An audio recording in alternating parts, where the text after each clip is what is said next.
Hi there. I'm recording this on November 26th, 2025, and that means two things. If you got something to be thankful for, great. If you don't, make it. It's also time for the Darkness News Update brought to you by the National Association of Innovative Lighting Distributors and their soon-to-launch, long-awaited Darkness Restoration 1 training program. This is first-in-class, first-in-kind education about light pollution, restoring darkness, night conservation, whatever jargon we're supposed to be using for it now, for lighting professionals. This will be, again, a series of short modules that will enable people to begin work in reducing light pollution and improving the nighttime environment overall. And I got to start by saying that I got to go to the Sea Turtle Conservancy's annual workshop in Gainesville, Florida last week, and I was really worried about going as a speaker. I'm not necessarily great in front of a public audience. I'm also not really great working a PowerPoint presentation, but everyone there made me feel so welcome and so appreciated, and I was so glad to be able to present a couple of ideas to them. And I was also tremendously glad to hear from all the other speakers. I learned so much just about flip-flops on the beach work on conserving turtles. I learned about how people change minds. I learned about policy. I learned about repopulating plant life in dunes. That was fun. I don't know if I'm ever going to have to do that, but I'm glad I learned it. And I had a great time, and I want to be, again, I have to publicly express my gratitude to them for doing this. The news starts off with the International Commission on Illumination's new position statement on obtrusive light and light pollution, first edition. This is PS 003 2025. This is a new ongoing document that focuses on achieving balance between the benefits of nighttime lighting and the need to minimize its adverse effects. This document summarizes the current state of knowledge, outlines best practices for mitigating obtrusive light, and identifies the key areas for further research to guide responsible lighting design. And that's freaking great, I gotta say. That's all I can say about that. Congratulations to the CIE for publishing that, and I hope the work on that continues going forward.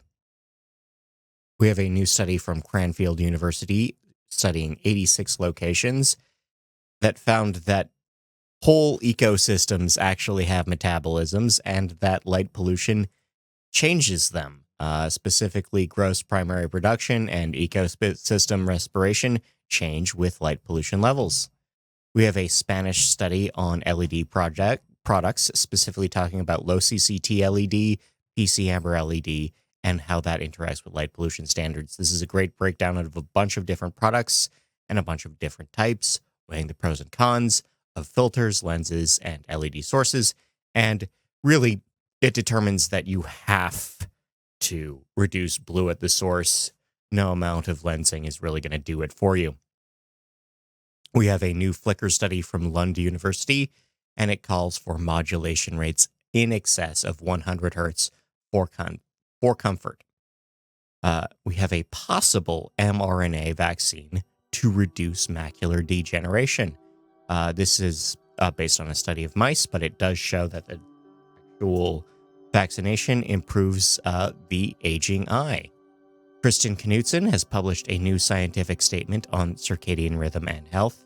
This new paper calls for healthcare professionals and policymakers to recognize the role of circadian rhythm in care and prevention in heart health, especially. We also have a study that shows that circadian disruption makes lab mice more vulnerable to the flu. Off-cycle sleep and off-cycle feeding increases the risk of infection and spread of influenza A. The endothelial clock has been linked with organ development, specifically blood vessel health. The University of Glasgow is tracking sensory pollutants for owls, both sound and light, and they have found, in particular, tawny owls are having trouble reproducing in well-lit areas, but not the well-lit areas near highways. That's the interesting part. That apparently Maybe there's something about the highways that just gives them more access to prey. I don't know. It's a bit of a more study. Head thinker.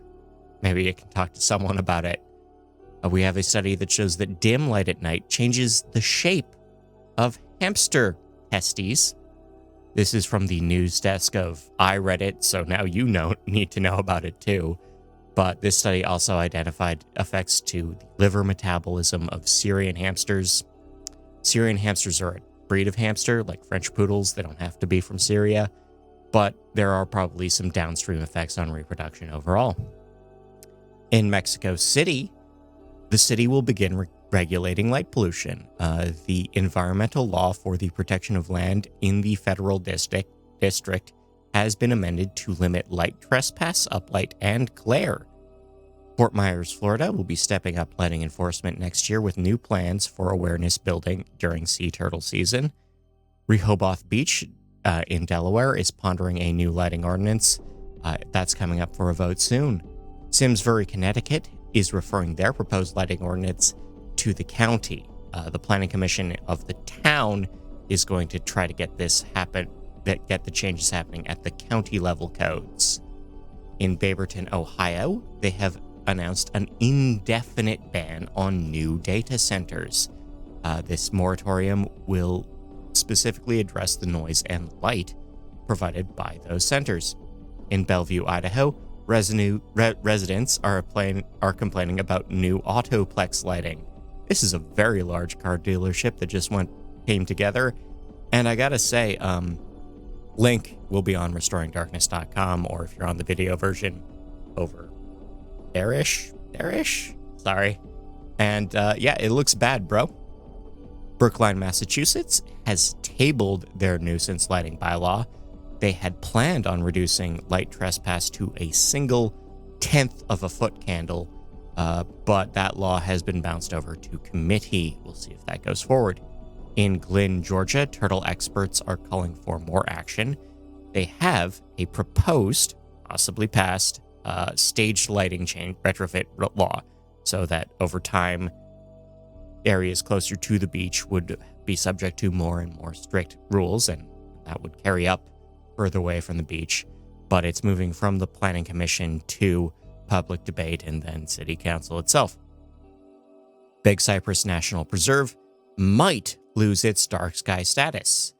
This is due to the ICE and DHS detention facility that they built nearby. It has a stupid nickname that I'm not going to say, but it is a light hazard for the entire region. In better news, 3 towns in Yorkshire have joined the Greater North York Moors Dark Sky Zone, specifically Huswaith, Lastingham, and Slateholme Dale, sorry. They are all already inside the zone, but their towns have been, working to ensure lighting compliance. Parks, specifically sports fields in Apache Junction, Arizona, have been recognized by Dark Sky, specifically the softball fields at Prospector Park and Superstitions Shadows Park. This is part of a larger pursuit of an urban dark sky place certification. Little bits at a time, I guess. 2 Arizona state parks are expanding their astrotourism offerings, specifically Kitt Peak and Lowell Observatory. They're adding open decks, finished decks that you can park your telescopes on.